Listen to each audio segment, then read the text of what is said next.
Halo Sobat Kredibel, pada materi sebelumnya kita sudah melihat bagaimana manfaat penggunaan dan keunggulan produk dalam negeri. Nah, selanjutnya kita akan membahas tentang ketersediaan bahan baku dan kemampuan SDM yang menunjang kualitas produk dalam negeri.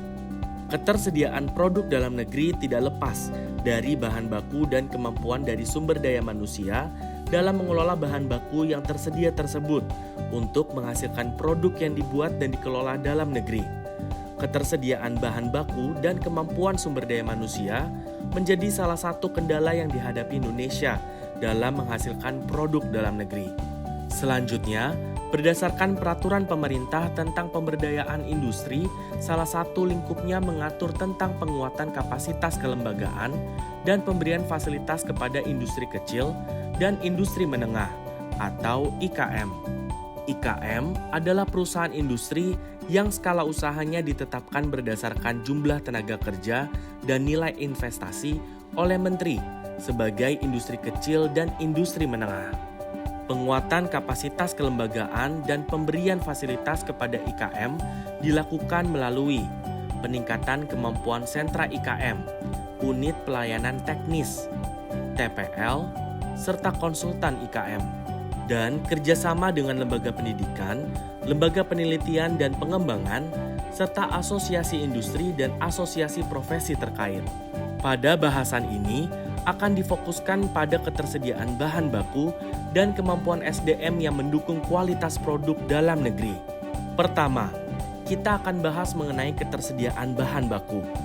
Bahan baku merupakan bahan mentah, barang setengah jadi, atau barang jadi yang dapat diolah menjadi barang setengah jadi atau barang jadi yang mempunyai nilai ekonomi yang lebih tinggi. Pemanfaatan sumber daya alam yang ada sebagai bahan baku suatu produk merupakan salah satu komponen yang digunakan dalam produktivitas suatu industri. Produktivitas adalah suatu ukuran efisiensi suatu produksi yang menyatakan bagaimana baiknya sumber daya diatur dan dimanfaatkan untuk mencapai hasil yang optimal.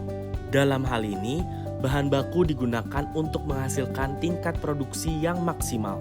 Selain itu pula, strategi yang dapat digunakan produsen untuk memaksimalkan produksinya sehingga dapat memperoleh laba yang maksimum, yaitu dengan pengukuran terhadap tingkat harga barang atau jasa yang ditawarkan. Dengan demikian, pengembangan produk dapat dilakukan dengan baik, terutama untuk komoditas unggulan bagi suatu daerah. Pemberian fasilitas dalam bentuk bantuan bahan baku yang dilakukan oleh pemerintah diberikan berdasarkan skema penyediaan bahan baku atau bahan utama yang diperlukan untuk membuat barang hasil produksi, dan bahan penolong atau bahan yang diperlukan untuk memenuhi proses produksi yang hanya dimanfaatkan untuk waktu tertentu melalui unit pelayanan bahan baku dan bahan penolong, dan atau melalui pengenalan penggunaan bahan baku dan bahan penolong alternatif.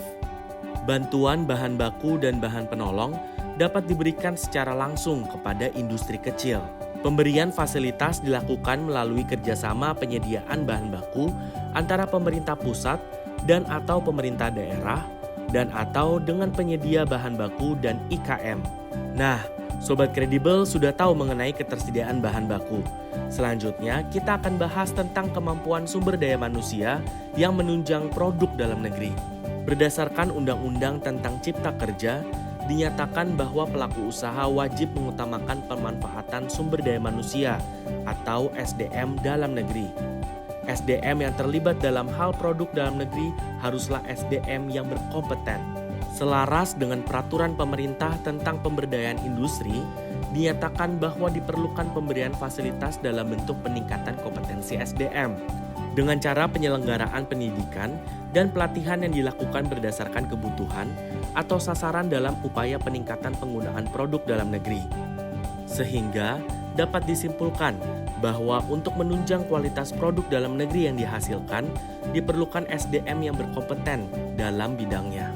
Untuk mewujudkan SDM yang kompeten dapat dilakukan melalui pendidikan dan pelatihan, sertifikasi kompetensi, dan bantuan dan bimbingan teknis. Nah, sekian video kali ini. Sebelum melanjutkan ke materi selanjutnya, yuk kerjakan kuis berikut.